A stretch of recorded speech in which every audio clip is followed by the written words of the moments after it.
choices.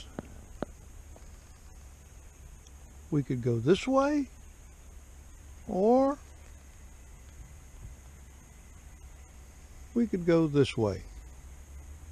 I believe we'll go this way.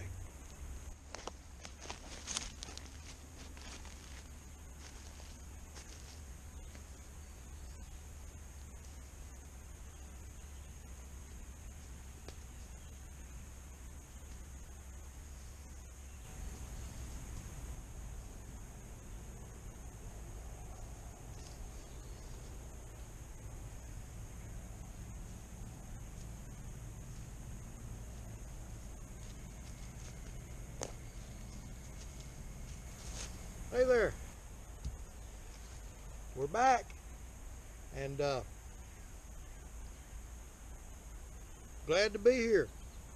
Now, I want to go over what I've got going on here. How I modified an old surplus rucksack and made it an external frame pack that made it a lot easier to carry. I can put more gear in it. It just rides better on my back, and basically what I'm doing is I'm trying to put together a personal day pack that I can just grab and go, that has all the essentials that I need. Call them the 10 C's, call them whatever you want to call them. But that has all the essentials that I need to go out and spend an hour, or a morning, or a day, or even go out and do an overnight with minimal gear that's easy to carry, that doesn't overdo anything, and yet still covers all the bases. Stick with me. Well, let's look at this thing. All right. The rucksack itself, I can't remember where we ordered the pair of them. Came in a package, two.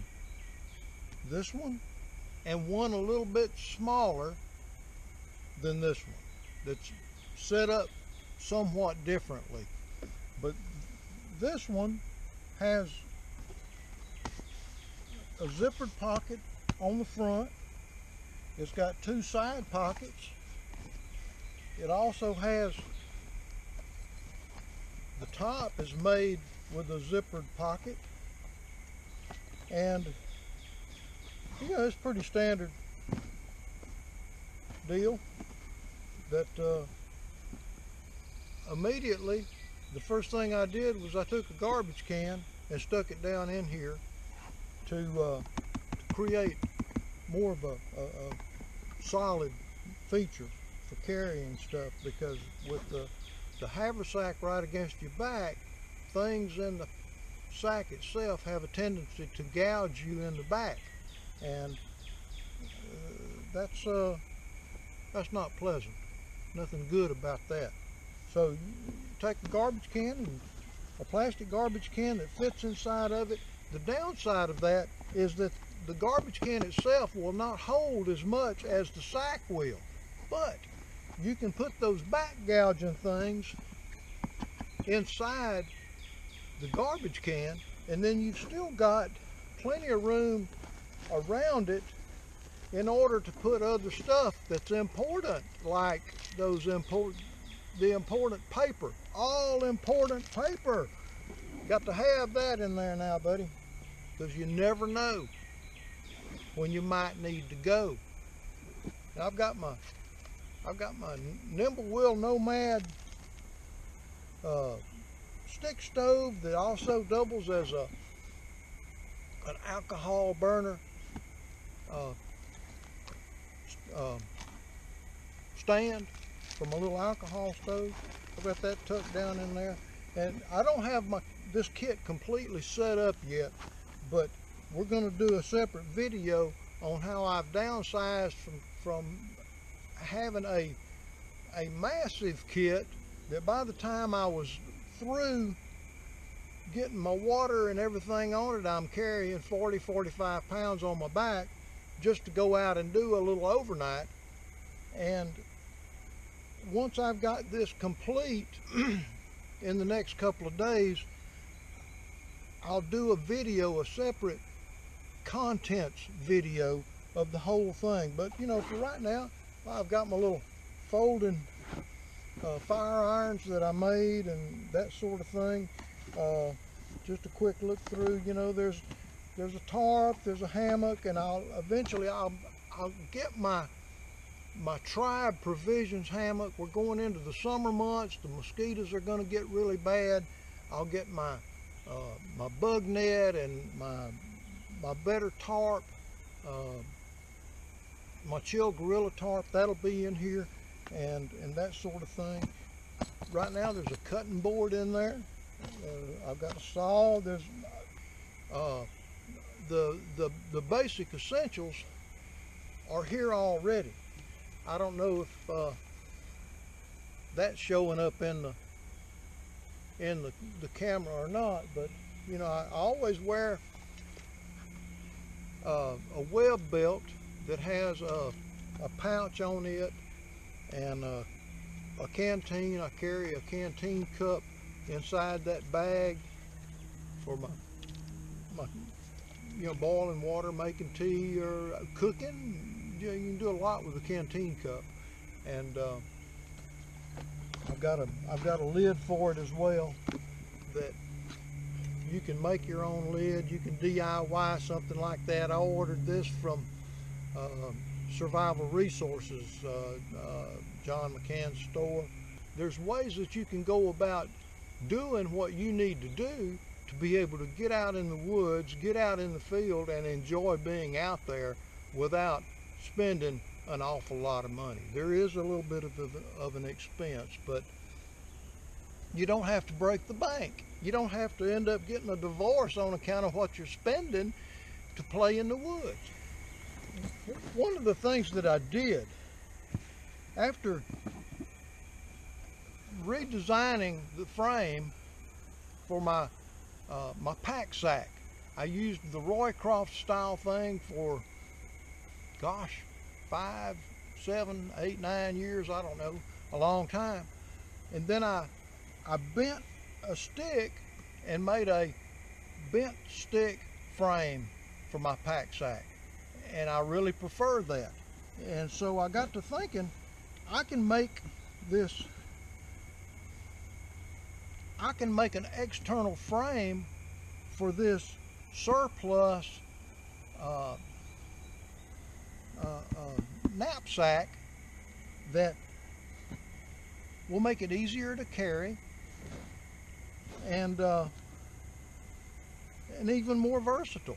So I did basically the same thing. I bent a stick. This one didn't bend as well.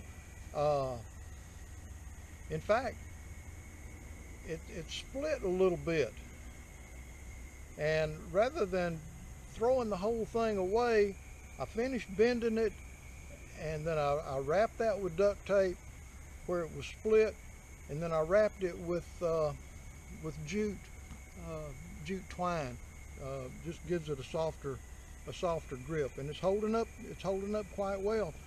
Another thing that I did as an improvement, after carrying it several times with the straps that came with it, is these soft straps after a while begin to cut in here. They'd wad up, ball up, and so I found a leather belt, and I cut 2 pieces from that leather belt and slid them onto the straps.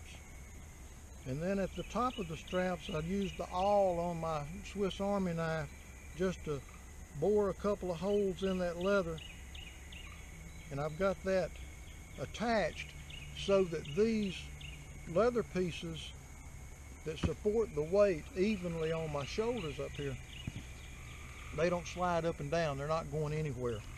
And so that's where we're at here. Now, one of the other things that I did to this pack, and I don't know where we may have ordered it from Sportsman's Guide, I don't know, some military surplus thing.